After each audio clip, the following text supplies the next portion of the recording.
La creación simbólica del mundo representa a la humanidad, que es consecuencia directa de la unión del hombre bipolar. Con lo dicho hasta ahora podemos comprender que el hombre no es un animal cualquiera, sino un ser superior, venido a menos, que maneja unas fuerzas muy importantes debido al libre albedrío inherente a su propia naturaleza y consecuencia directa de su nivel de conciencia. Estas fuerzas son, generalmente, utilizadas de forma irracional y fuera de control. Esa es la fuerza que, operativamente, los Rosacruces deben contrarrestar para mantener en el mundo actual el débil equilibrio que aún existe. No nos rasguemos las vestiduras cuando, a fe cierta, digamos que sus loables objetivos los consiguen mediante la manipulación. Manipulación, dentro de un orden, de los medios de comunicación. Manipulación de los conceptos culturales y sociopolíticos y, ¿por qué no?, manipulación de las tendencias religiosas. Todo en un sentido positivo utilizando el sagrado amor que predicó Cristo antes de ser vilmente vilipendiado y asesinado por las huestes del fanatismo y de la ignorancia. Al fin y a la postre, tan solo existe una religión universal, la concordia entre los hombres, y un solo Dios que es el gran arquitecto del universo. Influencia del pensamiento rosicruciano. Eso que hemos denominado, a lo bruto, como manipulaciones no es más que la influencia del divino pensamiento rosicruciano, el cual acompaña a la humanidad desde el principio de las edades. En numerosas ocasiones habremos escuchado: para ser buena persona, no hay por qué ser creyente de alguna religión. Para creer en Dios, no es necesario militar o ser miembro de alguna religión.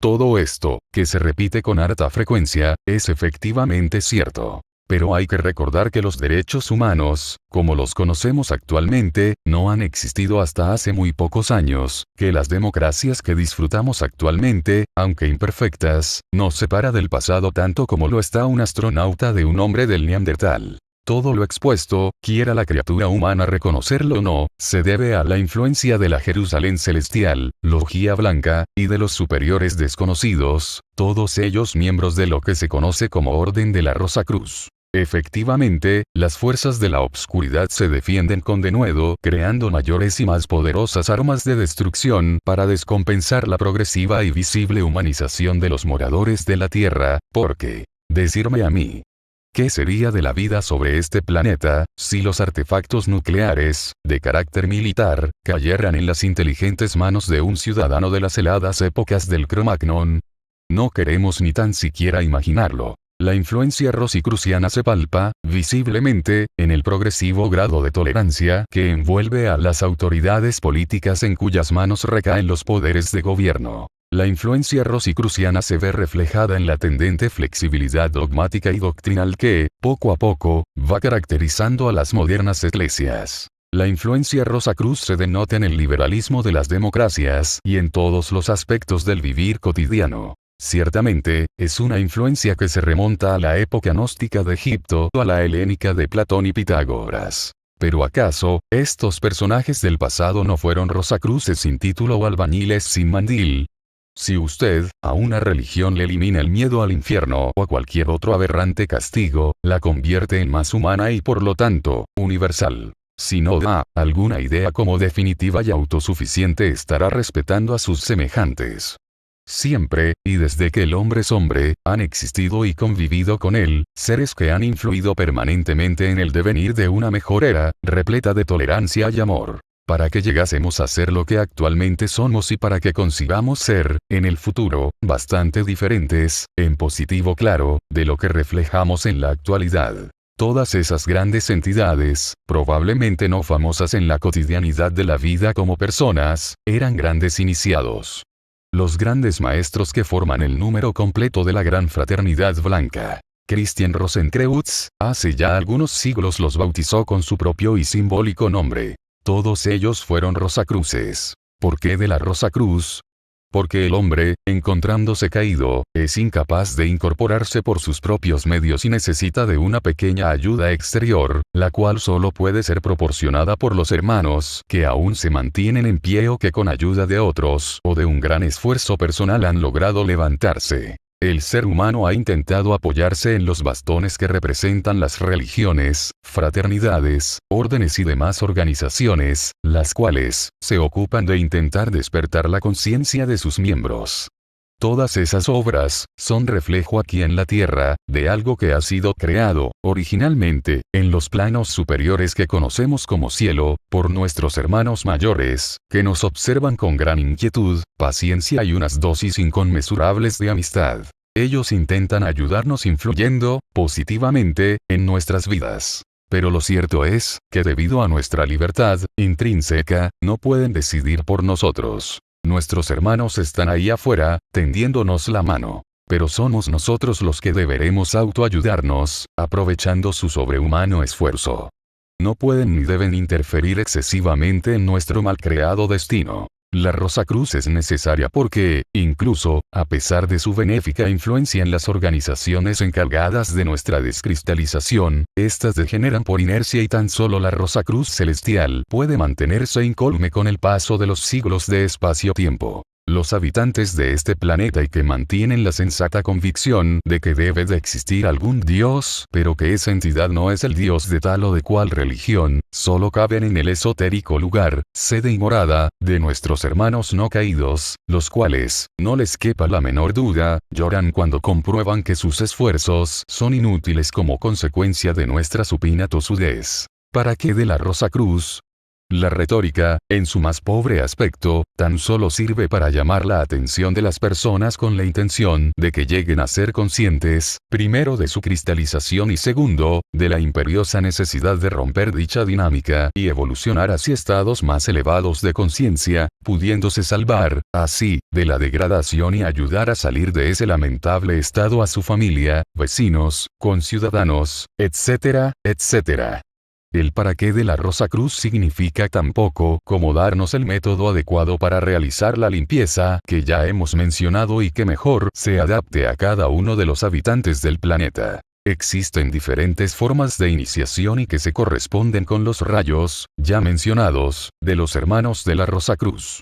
Unas de ellas son útiles a una clase de gentes que se encuentran en un determinado estado evolutivo. Pero esas formas iniciáticas, por ejemplo, pueden dañar sin remedio a otras que no están preparadas para recibir determinadas vibraciones o enseñanzas. En el arte marcial del Karate-Do, hay lo que los expertos denominan como katas o formas y que no son más que una manera de repetir posturas y movimientos con la intención de que el organismo memorice estos, pudiendo entonces ser utilizados, en el futuro, en la defensa personal, ya que esos movimientos surgirán automáticos y sin dificultad alguna en el instante en que sean oportunos, sin la necesidad de que sean procesados por el cerebro. Evidentemente, los que estén familiarizados con algunas enseñanzas rosicrucianas comprenderán enseguida que en estas artes, así como en otras, se está trabajando con lo que se denomina cuerpo vital. Hay organizaciones esotéricas que trabajan con los más diversos rituales y contienen, en esencia, una enseñanza superior. Un ritual es, igualmente, el bautismo o la Sagrada Misa. Aunque en estos casos, también sirven como medio evangelizador y ejemplo de aceptación de la figura de Cristo ante los asistentes a los eventos eclesiásticos. Estas ceremonias católicas, también poseen un gran poder. El ritual es uno de los primeros pasos hacia iniciaciones superiores, y son muchos los hermanos capaces de llegar a ese estado efectivo a través de él. Pero debemos advertir que tanto estos, como las respiraciones y los mantras divinos, no están diseñados para todos los hombres. Acabamos de hablar de la manifestación del segundo rayo de la Hermandad de la Rosacruz, siendo el primero, la fuerza mágica más poderosa que existe sobre el planeta, la fuerza reproductora y que nos provee de cuerpos donde encarnar para poder adquirir experiencias y darnos la posibilidad de salir de este plano material cuando nos encontremos preparados. Esotéricamente hablando, los iniciados se refieren a dicho poder como magia roja. Después comentaremos algo sobre este tema tan tocado y sobre todo mal comprendido. Un método que se sale del acto reproductor y por lo tanto está desprotegido por las vibraciones rosacruces, es el arcano, no aconsejable por quien les habla, aunque tiene cierta importancia ya que algunas sociedades aún lo utilizan, de la ingestión de sexo, alucinógenos y otras drogas como el alcohol, con el propósito de llegar a un cierto éxtasis que logre, ocasionalmente, separar los vehículos más sutiles del cuerpo denso y así llegar a un grado de iniciación dentro del bajo astral. Por poner un caso conocido, diremos que de eso se trataban los misterios eleusinos que se desarrollaron en Grecia por medio del ritual de Demeter. Estas iniciaciones actúan sobre el cuerpo de deseos de un modo directo y es precisamente por ese motivo por lo que son tan efectivas y en muchas ocasiones peligrosas para determinadas personas. Existe un tercer camino que está iluminado por los rayos del cuarto al sexto y que se conoce como alquimia. En este proceso iniciático, el adepto actúa sobre el cuerpo mental transmutando, por inducción, al propio cuerpo físico y a todos los vehículos intermedios. En realidad el proceso alquímico de transmutación espiritual se produce siempre, se escoja el método que se quiera, pero no debe confundirse con el camino operativo de intentar en el laboratorio la transmutación de un material grosero en el oro de los filósofos, o de la consecución de la medicina universal como vía para alcanzar la inmortalidad.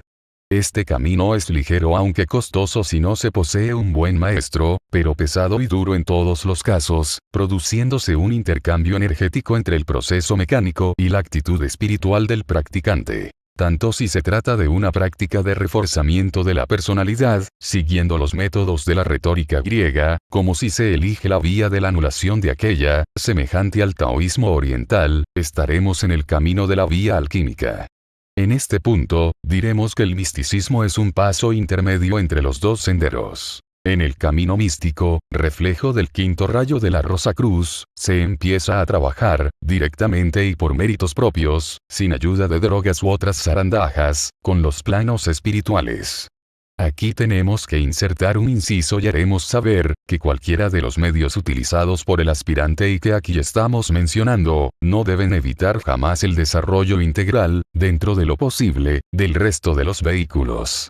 El aspirante seguirá uno de los métodos que se le ofrece sin detrimento del entorno familiar, de amistad o de trabajo. En la fraternidad, se utiliza el camino místico difundido en el pasado remoto por Pitágoras, readaptado y mejorado en el presente por varios iniciados, haciendo especial hincapié en nuestro amado hermano, Heindel. La prospección nocturna con carácter retroactivo o también retrospección, donde se rememoran todos los actos acaecidos en el transcurso del día, pero con la particularidad de que su desarrollo es inverso, es decir, este proceso de memorizar se realiza desde el instante inmediatamente anterior al propio acontecimiento de la retrospección hasta el primer recuerdo que se tiene cuando se despierta en el día analizado.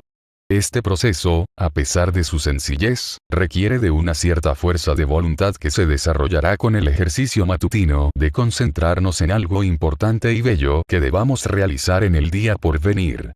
Además requiere un acto de constricción, el ejercicio retrospectivo, cuando hallemos en nuestro viaje memorístico algún hecho punible o de regocijo cuando éste sea bendecible. Este sistema sirve para crear el agujero de gusano o conducto interdimensional que les permitirá comunicar, no con el bajo astral, sino con los planos superiores de la conciencia universal. De la vía teúrgica, el que se dirige a ustedes, no puede decir nada ya que lo desconoce por no estar a su alcance.